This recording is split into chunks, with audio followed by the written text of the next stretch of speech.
बिस्मिल्लाहिर्रहमानिर्रहीम। अस्सलाम वालेकुम। 27वीं तरमीम मंजूरी के मरहले में दाखिल हो गई है और इसके खदोखाल भी वाज़े हो गए हैं। ज़्यादा तफसील में नहीं जाऊंगा, हम सिर्फ ये जायज़ा लेंगे कि क्या चीज़ें बहुत ही गलत हुई हैं। लेकिन इससे पहले ये देखना भी मुनासिब है कि क्या ये तरमीम मजमूई तौर पर मुल्क के फ़ायदे में है या नुकसान में है, इससे तबाही आएगी या कुछ मुल्क का भला होगा।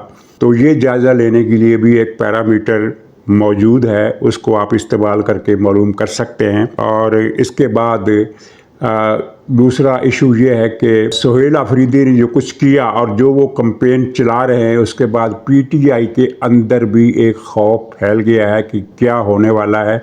और मैं आपको ये बता दूं कि बहुत कुछ होने वाला है, बहुत बड़े बड़े इक़दामात उठाए जाने हैं।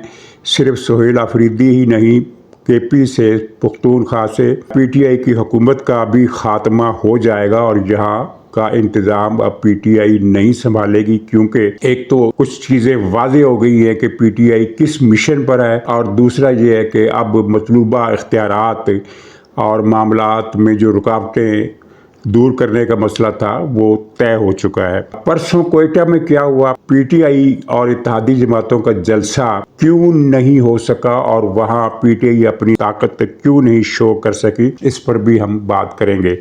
तो पहले बैरोमीटर देख लें कि वो क्या है, जिससे ये पता चल सकता है कि ये तरमीम पाकिस्तान के फ़ायदे में है या पाकिस्तान के नुकसान में है। और वो बैरोमीटर है पीटीआई का सोशल मीडिया। अगर ये तरमीम पाकिस्तान के ख़िलाफ़ जा रही है, पाकिस्तान को इससे नुकसान होगा, पाकिस्तान में इससे तबाही होगी, तो पीटीआई के सोशल मीडिया पर इस वक्त जश्न का समा होना चाहिए, चिरागा का समा होना चाहिए। आपको ये लोग खुशी से उछलते हुए नज़र आने चाहिए। लेकिन अगर मामला इसके बरक्स है, वहाँ शोक की फ़ज़ा है और चीखो पुकार का आलम है, आओ बका से फ़ज़ा गूंज रही है, तो फिर समझ जाइए कि ये तरमीम मजबूरी तौर पर पाकिस्तान के फ़ायदे में है, नुकसान में नहीं। और हमें इत्तेफाक से यही दूसरा मंज़र देखने को मिल रहा है। पीटीआई का सोशल मीडिया वैसे तो कई दिनों से कोहराम मचाए हुए है, लेकिन कल जब ये तरमीम, इसके खदोखाल, इसका मुसवदा सामने आया और वफाकी काबीना ने इसको मंजूर भी कर लिया, तो उसके बाद पीटीआई के सोशल मीडिया पर जो एक मातम का समा है, वो उसने गोया के आसमान सर पर उठा रखा है। इस तरह वो रो रहे हैं, तड़प रहे हैं, ज़हनी तशन्नुज उन पर तारी है, मुंह से गालियां निकल रही हैं और ऐसी ऐसी दून की ली जा रही है कि खुदा की पनाह कि मुल्क बिक गया, मुल्क को बेच दिया गया, मुल्क का बेड़ा गर्क हो गया, गुलामी छा गई, इंसानियत ख़त्म हो गई, आइन ख़त्म हो गया, हर चीज़ ख़त्म हो गई, बस सिर्फ पीटीआई बाकी रह गई है, उसका मातम बाकी रह गया है।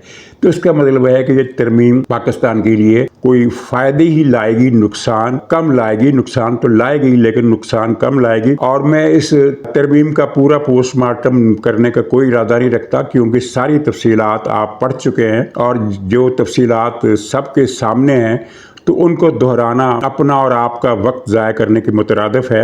मेन चीज़ें वही हैं, यानी सबसे अहम चीज़ वही कमांडर इन चीफ वाली, जिसको अब इन्होंने नाम दे दिया है कि चीफ ऑफ डिफेंस स्टाफ। वो बेशक वक्त आर्मी चीफ भी होगा और तीनों मुसल्लह अफवाज का बिलवास्ता सरबराह भी होगा। अपनी आर्मी का तो वो बराह रास्त चीफ होगा, आर्मी चीफ होने के नाते, लेकिन बाकी तीनों अफवाज अपने अपने चीफ के वसातत से इनके ज़ेरे साया, इनके ज़ेरे निगरानी आ जाएंगी और एक मुश्तरका कमांड हो जाएगी। यानी वही पुराना सिस्टम बहाल हो जाएगा, नाम और इस्तिलाहात नए आ गए हैं। दूसरा, आइनी कोर्ट्स बन गई है, वफाकी आइनी कोर्ट अदालत बन गई है, जो बहुत ही अच्छा फ़ैसला है, इसलिए कि सुप्रीम कोर्ट का मकसद ये होता है कि जो मुकदमात हाई कोर्ट में तय हो जाएं और उनके ख़िलाफ़ अपीलें हतमी फ़ैसले के लिए आएँ, तो सुप्रीम कोर्ट उनकी समाअत करे। लेकिन पाकिस्तान में हमने एक तवील मुद्दत से ये तमाशा देखा है कि इन अपीलों की तो सुप्रीम कोर्ट में बारी ही नहीं आती। किसी न किसी आइनी किस्म के केस को लेकर वो बैठ जाते हैं और 6-6 महीने उसी पर इनकी दलीलें चलती रहती हैं, समाअत चलती रहती है, और बाकी जो मुकदमात जो जिनकी वजह से फिर नीचे तक एक ये जाम पैक हो जाता है सारा मसला, सारा मामला, उन पर तवज्जो नहीं है। तो अब ये आइनी कोर्ट जो है वो अब ये आइन से मुतल्लक फ़ैसले करेगी, जबकि सुप्रीम कोर्ट जो नॉर्मल प्रोसीजर है अदालतों का, کہ مختلف قسم کے ہر طرح کی جو کیسز ہوتے ہیں وہ حتمی فیصلے کے لیے سپریم کورٹ میں لٹکے نہیں رہیں گے، جلدی جلدی ان کا فیصلہ ہوگا اور پھر سپریم کورٹ کا جو سیاسی استعمال ہے وہ اس کا رستہ بھی بند ہو جائے گا۔ اور یہ کوئی انوکھی بات نہیں ہے، دنیا کے بہت سارے ملکوں میں یہ سسٹم نافذ ہے، اب پاکستان بھی ان میں شامل ہو گیا تو اس میں کوئی خرابی نہیں۔ میں صرف اس ترمیم میں جو غلط باتیں ہوئی ہیں میرے حساب سے میں ان کا ذکر کروں گا، باقی میں کسی چیز کا ذکر نہیں کروں گا۔ ایک غلط بات تو یہ ہوئی ہے کہ فیلڈ مارشل تا حیات کسی بھی مقدمے یا قانونی کارروائی سے مستثنیٰ ہوں گے۔ یہ بات اسلام کے بھی خلاف ہے، قانون اور انصاف کے جو یونیفارم عالمی تصور ہے اس کے بھی خلاف ہے، کیونکہ محاسبے سے کوئی شخص پاک نہیں۔ خلافت راشدہ کو آپ دیکھ لیجئے، خلفاء اپنے آپ کو خود کو احتساب کے لیے پیش کرتے تھے، اور پاکستان میں یہ معاملہ ذرا الٹ ہو گیا ہے، اور اگر کوئی دوسرا آدمی یہ کرتا تو اس پر بھی تنقید ہوتی، لیکن آرمی چیف فیلڈ مارشل حافظ عاصم منیر صاحب تو قرآن پاک کے حافظ ہیں، اور مختلف تقریبات میں وہ قرآن کی آیات تلاوت کرتے، اور مجھے کچھ یاد پڑتا ہے، شاید مجھے غلطی لگے لیکن مجھے یاد پڑتا ہے کہ ایک موقع پر انہوں نے قرآن کی وہ آیات بھی پڑھی تھی جن میں انصاف کرنے کا حکم دیا گیا ہے۔ تو یہ تو انصاف نہیں ہے کہ ایک شخص ہر قسم کے معاملات سے مبرہ ہو جائے۔ اس کا مطلب یہ ہے کہ میں حافظ عاصم منیر کی ذات کی بات نہیں کر رہا، اس عہدے کی بات کر رہا ہوں کہ اس عہدے پر بیٹھا ہوا آدمی کسی بھی مرحلے پر کسی کو قتل بھی کر دے تو اس پر مقدمہ نہیں بن سکتا تا حیات۔ اس پہلو کو آپ کیا نام دیں گے؟ یہ تو اس سے پہلے کبھی سنا نہ دیکھا کہ ایک شخص تا حیات عدالتی کارروائی سے مبرہ ہو جائے۔ صدر کی طرح وزیر اعظم کو بھی دوران ملازمت یا دوران عہدہ مقدمات سے استثناء دے دیا گیا ہے، لیکن چلیے اس کی تو ایک لاجک ہے، اور وہ لاجک یہ ہے کہ جب تک وہ وزیر اعظم ہے اگر وہ اسے کسی مقدمے میں الجھا دیا جائے تو حکومت کا سارا کاروبار ٹھپ ہو سکتا ہے، اگرچہ دنیا میں اس کا بھی تصور نہیں ہے، اور دنیا کے تمام جمہوری ممالک میں وزیر اعظم اور صدر پر مقدمے بن سکتے ہیں اور ان کے خلاف کارروائی بھی ہو سکتی ہے۔ ٹیکنیکلی کچھ چیزیں کی جاتی ہیں کہ جب تک یہ صدر ہے مقدمہ آگے نہیں بڑھے گا، رک جائے گا، لیکن یہ نہیں ہے کہ مقدمہ ہو ہی نہیں سکتا۔ ہم یہودیوں کو بہت برا کہتے ہیں، اسرائیل کے وزیر اعظم کے خلاف مقدمات قائم ہیں اور وہ ان کی سماعت بھی ہو رہی ہے۔ یہ بات ٹھیک ہے کہ اپنے اثر و رسوخ کی وجہ سے وہ مقدمات میں تاخیر پیدا کرنے میں، مقدمات کی کارروائی کو طول دینے میں کامیاب ہوتا رہا ہے، لیکن مقدمات کی سماعت ان کے ہاں بھی جاری ہے، اور دوسرے ملکوں میں ہم نے یہ دیکھا ہے کہ کسی وزیر اعظم پر مقدمہ بنتا ہے، عدالت اس کے خلاف فیصلہ دے دیتی ہے اور وہ گھر چلے جاتا ہے۔ پاکستان کی بدقسمتیوں میں سے ایک یہ بھی ہے کہ جہاں ہر قانون کا غلط استعمال ہوتا ہے، اور سپریم کورٹ وزیر اعظم کو بڑی آسانی سے گھر بھیج سکتی ہے، اس ترمیم کے ذریعے اس کا رستہ بند کیا گیا ہے، یہ اچھی بات ہے، لیکن وزیر اعظم ہو، صدر ہو، فیلڈ مارشل ہو، آرمی چیف ہو، کسی بھی ادارے کا سربراہ ہو، اس کے احتساب کا رستہ کھلا رکھنا چاہیے۔ یہ رستہ بند کرنا عالمی آئین، یعنی عالمی آئین سے مراد یہ ہے کہ آئین کے وہ پہلو جو دنیا کے ہر جمہوری ملک میں یکساں ہوتے ہیں، اور عالمی سٹینڈرڈ کا جو انصاف ہے، عدل ہے، قانونی ضابطے ہیں، جو بھی ان کا ایک پیمانہ ہے اس کے مطابق بھی اور اسلام کے مطابق بھی احتساب سے مبرہ قرار دے دینا گنجائش نہیں رکھتا۔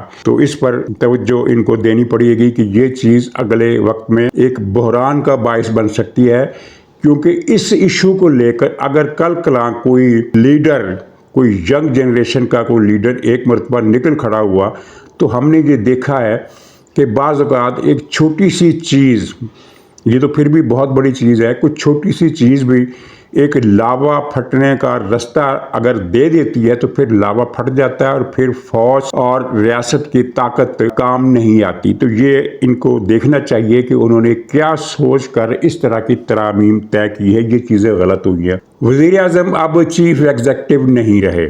دنیا کے ہر ملک میں پارلیمانی جہاں نظام ہے وہاں وزیر اعظم چیف ایگزیکٹو ہوتا ہے، جہاں صدارتی نظام ہے وہاں صدر چیف ایگزیکٹو ہوتا ہے۔ چیف ایگزیکٹو یعنی ملک کا منتظم اعلیٰ، ملک کا جنرل مینیجر۔ تو اب ترمیم کے ذریعے وزیر اعظم سے یہ اختیار واپس لے لیا گیا ہے کہ وہ آرمی چیف کو برطرف کر سکتا ہے، اور इसका मतलब ये है कि वज़ीर आज़म अब चीफ एग्जीक्यूटिव नहीं रहे। अब आने वाले दिनों में देखते हैं कि और मज़ीद कौन सी तरामीम ऐसी हो सकती हैं जिनको करके वज़ीर आज़म के जो बाकी मानदा अख्तियारात हैं वो भी उनसे छीन लिए जाएं। इस वक्त जो सूरत हाल है उसमें वज़ीर आज़म के अख्तियारात पहले ही कम हैं, लेकिन मौजूदा हालात में ये एक सिस्टम अच्छा सिस्टम था कि इसके तहत चेक एंड बैलेंस, अगरचे बैलेंस का जो तवाज़न था, चेक का जो तवाज़न था वो एक तरफ ज़्यादा हो गया था, फिर भी ये एक मुफीद सिस्टम था। लेकिन अब इस वज़ीर आज़म के इस इख्तियार को निकाल कर वज़ीर आज़म को मज़ीद बेबस कर दिया गया है, बेइख्तियार कर दिया गया है, तो इसके असरात कुछ अच्छे नहीं होंगे। अब आर्मी चीफ को हटाने के लिए 2/3 अक्सरियत चाहिए, कौमी असम्बली से भी और सेनेट से भी 2/3 अक्सरियत की वोटिंग होगी तो तब ही आर्मी चीफ को तब्दील किया जा सकेगा। अब फ़र्ज़ कीजिए मुस्तकबिल में किसी दौर में कोई परवेज़ मुशर्रफ जैसा आर्मी चीफ यानी कि chief of defence Pervez Musharraf जैसा आ जाता है या बाजवे जैसा आ जाता है, तो फिर इसका मतलब ये है कि वो हुकूमत की गर्दन मरोड़ कर मुल्क को तबाह करने के अपने इरादे में शुतर बेमहार की हैसियत से वो काम कर सकेगा, उसके रास्ते में कोई रुकावट नहीं आएगी। तरमीम का ये हिस्सा भी मेरे लिए नाकाबिले फ़हम है। तो बाकी जो पीटीआई के लिए ख़ास तौर पर सदमे का बायस है वो ये है कि आर्मी चीफ बतौर चीफ ऑफ डिफेंस स्टाफ तरमीम के मुसवदे में है तो ये बात सामने नहीं आई, लेकिन जो चीज़ें सामने बताई जा रही हैं उनसे ये पता चलता है कि इनकी तकर्री नए सिरे से हो गई है इस तरमीम के तहत, और ये तकर्री का दौरानिया है 5 साल, यानी कि फील्ड मार्शल हाफिज़ आसिम मुनीर इस ओहदे पर 2030 तक रहेंगे। 5 साल के लिए वो मज़ीद इस मुल्क के स्याह सफ़ेद के मालिक बन गए हैं। पीटीआई को बड़ा सदमा होगा, लेकिन मैं उनका सदमा कम करने के लिए ये मैं बता देना चाहता हूँ कि आपको 5 साल इंतज़ार नहीं करना पड़ेगा। आपका क्रियाक्रम अगले साल 1.5 साल में मुकम्मल हो जाएगा और पीटीआई नामी मुसीबत से, पीटीआई नाम की नहूसत से इस मुल्क को मुकम्मल निजात मिल जाएगी। तो आपको ज़्यादा से ज़्यादा 1.5 साल इंतज़ार करना है, बाकी 3.5 साल का सदमा आप भूल जाइए। अच्छा, सोहेल अफरीदी का मामला बहुत ही अहम हो गया है। मामला गड़बड़ से बढ़कर संगीन गड़बड़ वाला हो गया है और इसके अवाक़िब अब पीटीआई को भुगतना पड़ेंगे, पूरी पीटीआई को। लेकिन इससे पहले मैं कोयटा का अहवाल बता दूं कि कोयटा में इन्होंने परसों जलसा करना था, वो नहीं कर सके, हुकूमत ने इजाज़त नहीं दी। और हुकूमत ने इजाज़त इसलिए नहीं दी कि BLA का प्लान हुकूमत के पास है कि जब भी कोई अवामी जलसा होगा वो उसमें बम धमाका करेंगे, खुदकुश हमला करेंगे या कुछ भी ऐसा करेंगे जिससे 20-25 अफराद जान से चले जाएं। पिछली मरतबा भी बलोच कॉम्प्रेस जमात का जलसा था, उस पर BLA वालों ने हमला कर दिया, उसमें 15 अफराद शहीद हो गए और अच्छा खासा नुकसान हुआ, तो इसलिए हुकूमत ने इजाज़त नहीं दी। लेकिन ख़बर ये नहीं है, ख़बर ये है कि पीटीआई की वहाँ की क़यादत ने यह फ़ैसला किया था बलूचिस्तान में कि कुछ भी हो जाए हमने लोगों को निकालना है और सड़कों पर लाना है। जलसा अगर नहीं करने देंगे तो हम सड़कों पर जलसा करेंगे। और ये बात उन्होंने पब्लिकली की, अपने सोशल मीडिया प्लेटफार्म्स के ज़रिए की, अपने ऐलानात में की कि जलसा तो होगा, चाहे जलसा गाह में ना सही, किसी सड़क पर होगा, लोगों को हम सड़कों पर निकालेंगे। और अपने इस अज़म पर वो रात गए तक या इशा की नमाज के कुछ देर बाद तक कायम रहे। उसके बाद फिर उन्होंने जलसा मुलतवी कर दिया, खुद ही मुलतवी कर दिया। तो ये मुलतवी किया क्यों? हुआ ये कि इनको यकीन था कि 2-4 हज़ार अफराद सड़कों पर निकल आएंगे। सड़कों पर नाकाबंदियाँ थी, कोई बात नहीं, 1-500 यहाँ अगर निकल आते, मिसाल के तौर पर माल रोड है लाहौर का, और अगर वो दाता साहब की तरफ जो जाने वाला रास्ता है वहाँ बंद कर दें, तब भी माल रोड पर 500-700 800 1000 1500 बंदे आ सकते हैं। तो इस तरह का इनका प्लान था कि मुख्तलिफ सड़कों पर लोग महलों से निकलेंगे, किसी जगह 500 निकल आएंगे, किसी जगह 1000 निकल आएंगे, किसी जगह 300 निकल आएंगे। तो एक हल्ला गुल्ला की फ़ज़ा बन जाएगी। और ये माजी में हमने देखा है कि सियासी जमातों को जलसों से या जुलूसों से रोका जाता है, तो जो लोग सड़कों पर निकल आते हैं वो पुलिस से उलझ जाते हैं, पुलिस उन पर लाठी चार्ज करती है, ये पुलिस पर पथराव करते हैं, तोड़ फोड़ करते हैं।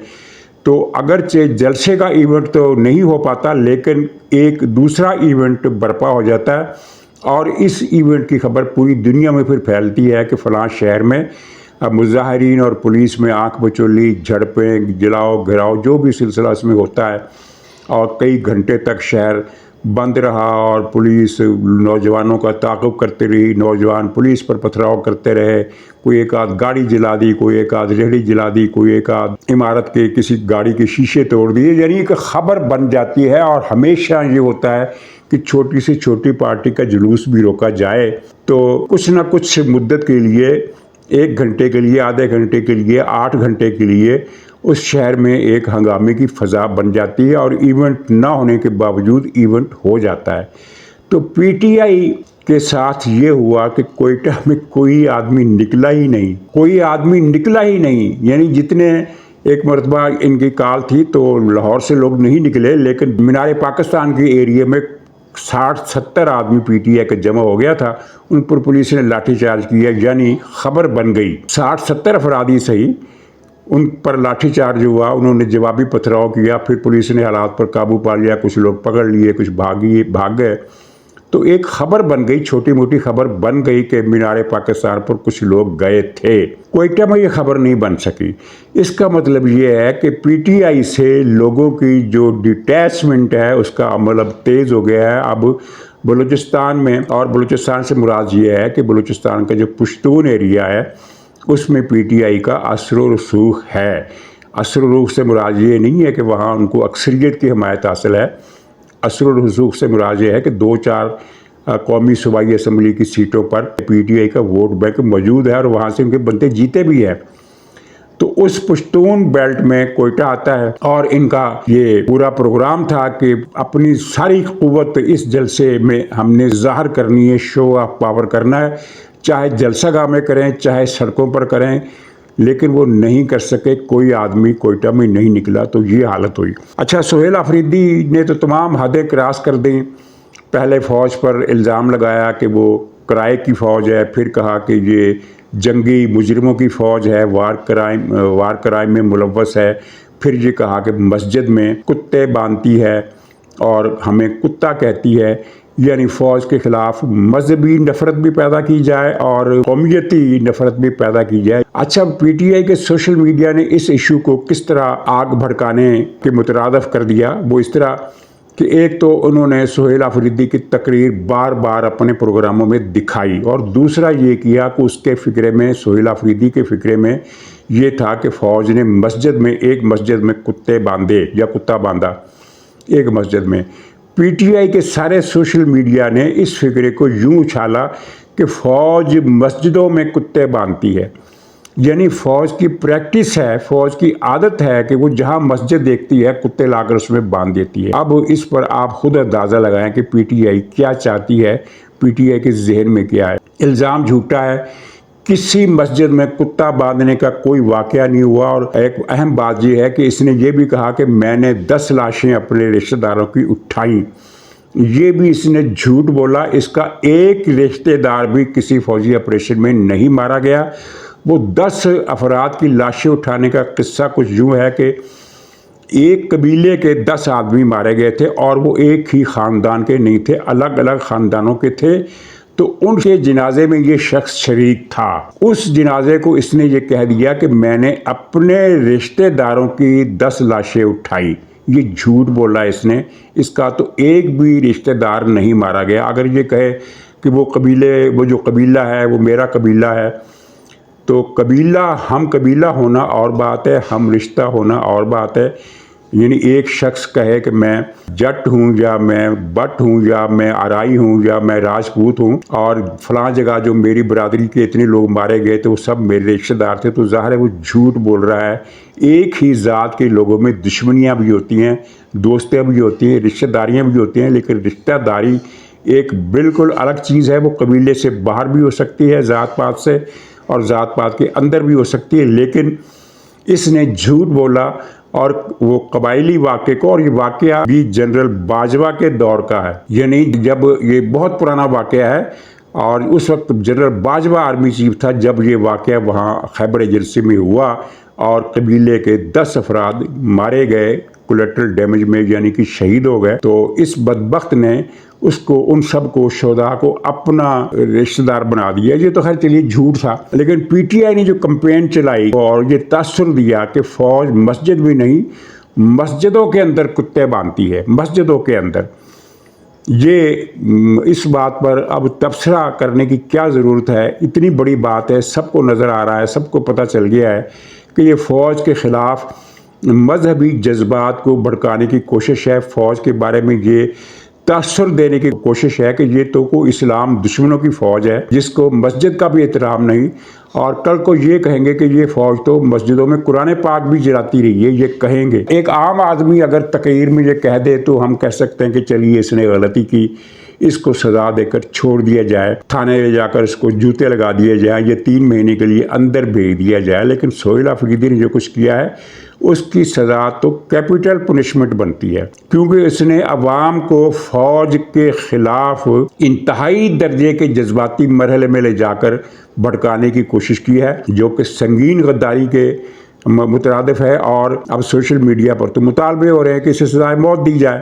مجھے نہیں پتا اس کو سزائے موت دینا بنتا ہے اس مسئلے پر یا نہیں بنتا، قانون کی پوزیشن کیا ہے، لیکن اتنا پتہ مجھے بھی ہے، آپ کو بھی ہے کہ اس کی سزا کو معمولی 1-2 سال قید نہیں بنتی، اس کی سزا بہرحال زیادہ بنتی ہے. اور اب یہ ہوگا. پی ٹی آئی کے اندر اب خوف ہے کہ اس کی لپیٹ میں ہم آئیں گے. یعنی پتہ چل جاتا ہے گھر کا کوئی نالائق ناخلف قسم کا لوفر لفنگا قسم کا بیٹا ہو اور وہ کوئی بہت بڑا اس طرح کا کارنامہ سر انجام دے کر آئے تو گھر والے سمجھ لیتے ہیں کہ اب ہماری بھی خیر نہیں. تو پی ٹی آئی والوں کو بھی اندازہ ہو گیا ہے کہ اب ہماری بھی خیر نہیں، اور وہ اس سے کہہ رہے ہیں کہ یہ تم نے کیا کیا، اس کو جھاٹ چپٹ کر رہے ہیں. لیکن یہ پیدائشی لفنگا ہے، لوفر ہے، اور اس کے بارے میں جو لوگ جانتے ہیں وہ بتاتے ہیں کہ یہ تو اسکول کے زمانے سے لوفر ہے، وہ باش آدمی ہے، مشٹنڈا جسے کہتے ہیں پنجابی میں، یہ اس طرح کا آدمی ہے. تو اب اس کا مشٹنڈا پن جو ہے اس کو لے ڈوبا ہے، اور مجھے نہیں لگتا کہ یہ بچے گا، یہ پی ٹی آئی کی حکومت بچے گی، بلکہ اب تو معاملے کچھ کہیں اور کا رخ اختیار کرنے والے ہیں. اور افواہیں تو یہ بھی ہے کہ عمران خان کو بھی کوئی آخری درجے کی سزا دینے کا ذہن بن چکا ہے. تو اللہ تعالیٰ رحم کرے سب پر. اجازت دیجیے، انشاءاللہ اگلے ولاگ میں پھر ملاقات ہوگی. تب تک کے لیے خدا حافظ.